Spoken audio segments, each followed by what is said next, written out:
ರೈತರ ಹೋರಾಟಕ್ಕೆ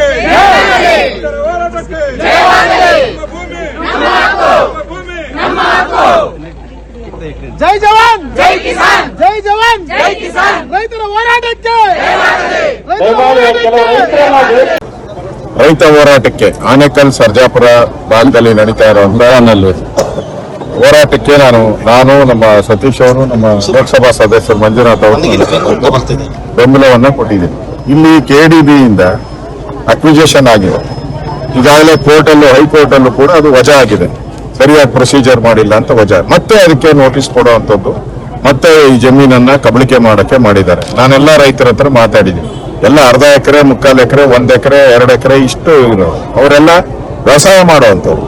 ಕೆಲವರು ಹಂದಿ ಸಾಗಾಣೆ ಮಾಡ್ತಾ ಇದ್ದಾರೆ, ಕೆಲವರೆಲ್ಲ ಬೆಳೆ ಬೆಳೀತಾ ಇದ್ದಾರೆ, ರೇಷ್ಮೆ ಬೆಳೀತಾ ಇದ್ದಾರೆ, ತರಕಾರಿ ಬೆಳೀತಾ ಇದ್ದಾರೆ.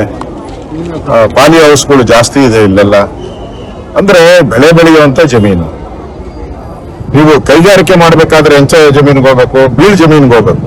ಅಂದ್ರೆ ಅಲ್ಲಿ ನೀರ್ ಸಿಗಲ್ಲ, ಬರಡು ಭೂಮಿ, ಈ ತರಕ್ಕೆ ಹೋಗ್ಬೇಕು. ಯಾಕಂದ್ರೆ ನೀವು ಕೈಗಾರಿಕೆ ಬಂದ್ರೆ ಮತ್ತೆ ಕೆಮಿಕಲ್ನೆಲ್ಲ ಭೂಮಿ ಒಳಗೆ ಹಾಕ್ತೀರಾ. ನೀವು ಭೂಮಿ ಒಳಗಡೆ ಬಂದ್ರೆ ಇಲ್ಲಿರೋ ಜನ, ಹಳ್ಳಿ ಜನ ಎಲ್ಲಿ ಹೋಗ್ತದೆ? ಎಲ್ಲ ಬೋರ್ವೆಲ್ಗಳು ನೀವು ಹಾಳಾಗೋಗ್ತೈತೆ, ಎಲ್ಲ ಕೆರೆಗಳು ಹಾಳಾಗೋಗ್ತೈತೆ. ಈಗಲೇ ಇಂಡಸ್ಟ್ರಿ ಇದೆ, ಯಾವುದು ITBT ಇಂಡಸ್ಟ್ರೀಸ್ ಗಳೆಲ್ಲ ಇದೆ. 4 ಇಂಡಸ್ಟ್ರಿ ಇದೆ ಸರ್. 4 ಇಂಡಸ್ಟ್ರೀಸ್ ಇದೆ, ಲೇಔಟ್ ಇದೆ, ಸೂರ್ಯ ಸಿಟಿ ಲೇಔಟ್ ಇದೆ. ಇನ್ನೇನು ಅವಶ್ಯಕತೆ ಇಲ್ಲ. ಒಂದೇ ಕಡೆ ಯಾಕೆ ಎಲ್ಲ ಪ್ರೆಷರ್ ಹಾಕ್ತೀರಾ? ಈಗಲೇ ಟ್ರಾಫಿಕ್ ಜಾಮ್, ಈ ರೋಡ್ಗೆ ಯಾರು ಓಡಾಡಕ್ಕೆ ಆಗಲ್ಲ. ಆ ಪರಿಸ್ಥಿತಿ, ಹೊಸೂರು ರಸ್ತೆ ಪರಿಸ್ಥಿತಿ ಹಂಗ್ ಬಂದಿದೆ. ಉತ್ತರ ಕರ್ನಾಟಕ ಭಾಗದಲ್ಲಿ ಎಲ್ಲೆಲ್ಲಿ ಅಭಿವೃದ್ಧಿ ಆಗಬೇಕು ಅಲ್ಲಿ ಉತ್ತರ ಕರ್ನಾಟಕದಲ್ಲಿ ನೀವು ಮಂತ್ರಿ, ಉತ್ತರ ಕರ್ನಾಟಕದವರು ಅಲ್ಲಿ ಮಾಡಿ, ನೀವು ಅಭಿವೃದ್ಧಿ ಮಾಡಿ. ಅಲ್ಲಿ ಬಿಟ್ಬಿಟ್ಟು ಬೆಂಗಳೂರಿನ ಯಾಕೆ ಹುಡ್ಕಂತೀರಾ ನೀವು? ಸರಿ, ಡೀಲ್ ಅಂತ ಹೇಳಿದ್ವಿ ಸರ್. ಇದು ಒಟ್ಟು ಡೀಲೇ ಒಳ್ಳೆ ಕಾಸು ಬರ್ತೈತೆ. ಇದು ಈ ಲೇಔಟ್ ಆದ್ರೆ ಒಳ್ಳೆ ಕಾಸು ಬರ್ತೈತೆ. 1:3 ಡಬಲ್ ಟೈಮ್, ತ್ರಿಬಲ್ ಟೈಮ್ ಅಷ್ಟು ಕಮಿಷನ್ ಬರ್ತೈತೆ. ಕಮಿಷನ್ ಮಾಡಿಯೋಕ್ಕೋಸ್ಕರ ಮಾಡ್ತಾ ಇರೋ ಲೇಔಟ್ ಇದು. ಬೇಗ ಮಾಡಿ. ಯಾಕಂದ್ರೆ ಇವ್ರ ಸರ್ಕಾರ ನಿನ್ನ 1 ವರ್ಷ 3 ತಿಂಗಳು 4 ತಿಂಗಳು ಇದೆ ಅಷ್ಟರಲ್ಲಿ ಹೆಂಗ್ ಲೇಔಟ್ ಮಾಡ್ತೀರಾ ನೀವು? ಅವಾರ್ಡು, ಆಮೇಲೆ ಟೆಂಡರ್ ಕರೆದು ಬಿಡೋದು. ಈ ಸರ್ಕಾರ ಇದೆಯಲ್ಲ, ಟೆಂಡರ್ ಕರೆಸಿ ಕಮಿಷನ್ ವಸೂಲಿ ಮಾಡು. ಟನಲ್ ರೋಡ್ ಟೆಂಡರ್ ಕರಿ, ಕಮಿಷನ್ ವಸೂಲಿ ಮಾಡು. ಬಿಡದಿ ಟೆಂಡರ್ ಕರಿ, ಕಮಿಷನ್ ವಸೂಲಿ ಮಾಡು.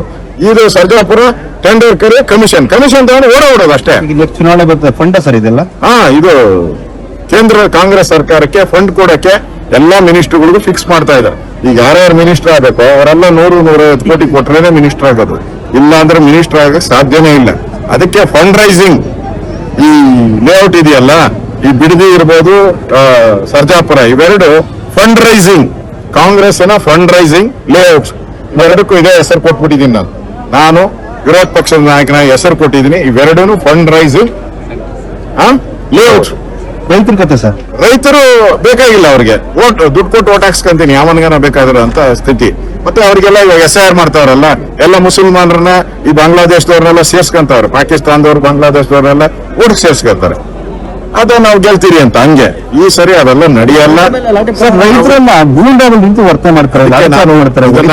ವಿಧಾನಸಭೆಯಲ್ಲಿ ಪ್ರಸ್ತಾವ ಮಾಡ್ತೀನಿ. ಈಗಾಗಲೇ ರೈತರ ಮೇಲೆ ಹಲ್ಲೆ ಆಗಿರೋದು, ಗಾಯ ಆಗಿರೋದು ಇವೆಲ್ಲ ತೋರಿಸ್ತು. ರಿಪ್ಸ್ ಎಲ್ಲ ಮುರಿದೋಗಿದೆ, ಮೂಳೆ ಮುರಿದೋಗಿದೆ, ಹಂಗ್ ಹೊಡೆದಿದ್ದಾರೆ ಅವ್ರು. ಅವ್ರಿಗೆಲ್ಲ ಚಳಿ ಜ್ವರ ಬಿಡಿಸ್ತೀರಿ. ಅಧಿಕಾರಿಗಳಿಗೆ ಎಚ್ಚರಿಕೆ ಕೊಡ್ತೀನಿ, ಪೊಲೀಸ್ ಅಧಿಕಾರಿಗಳಿಗೆ. ಈ ತರ ರೈತರ ಮೇಲೆ ಗೂಂಡಾಗಿರಿ ಮಾಡಿದ್ರೆ ಹುಷಾರ್, ಎಚ್ಚರಿಕೆಯನ್ನ ಮಾತನ್ನ ಕೊಡ್ತಾ ಇದ್ದೀನಿ.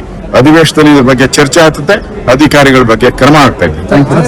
ಇಲಾಖೆ ಬಗ್ಗೆ ಜ್ಞಾನ ಇಟ್ಕೊಂಡು ಇಲಾಖೆ ಬಗ್ಗೆ ಮಾತಾಡಿ. ಅವ್ರಿಗೆ ಇಲಾಖೆ ಬಗ್ಗೆ ಏನು ಗೊತ್ತಿಲ್ಲ. RDPR ಇದ್ರು, ಒಂದಿನ ಡೆವಲಪ್ಮೆಂಟ್ ಬಗ್ಗೆ ಮಾತಾಡಿದ್ದಾರೆ ಅವರು. 18 ಗುಂಟೆ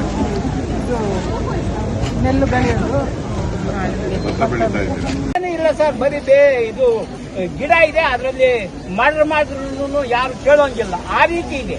ಇನ್ನು ಅದನ್ನೇ ಮಾಡಿಲ್ಲ. ಇಂಪ್ರೂವ್ ಅಂತ ಏನ್ ಸರ್? ನಮ್ಮ ಜಮೀನು ಇಂಪ್ರೂವ್ ಏನೇನ್ ಮಾಡ್ತಾರೆ ಸರ್ ಅವರು? ಅದು ಮಾಡಿಲ್ಲ.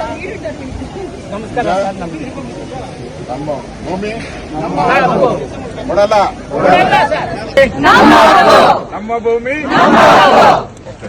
ನಾವು ಬೆಂಬಲ ಮಾಡ್ತೀರಿ. ಯಾವುದೇ ಕಾರಣಕ್ಕೂ ಅಕ್ವೈರ್ ಆಗ್ದಂಗೆ ನೋಡ್ಕೊಳ್ಳೋಣ. ಭೂಮಿ ಕಿತ್ಕೊಳ್ಳೋದಕ್ಕೆ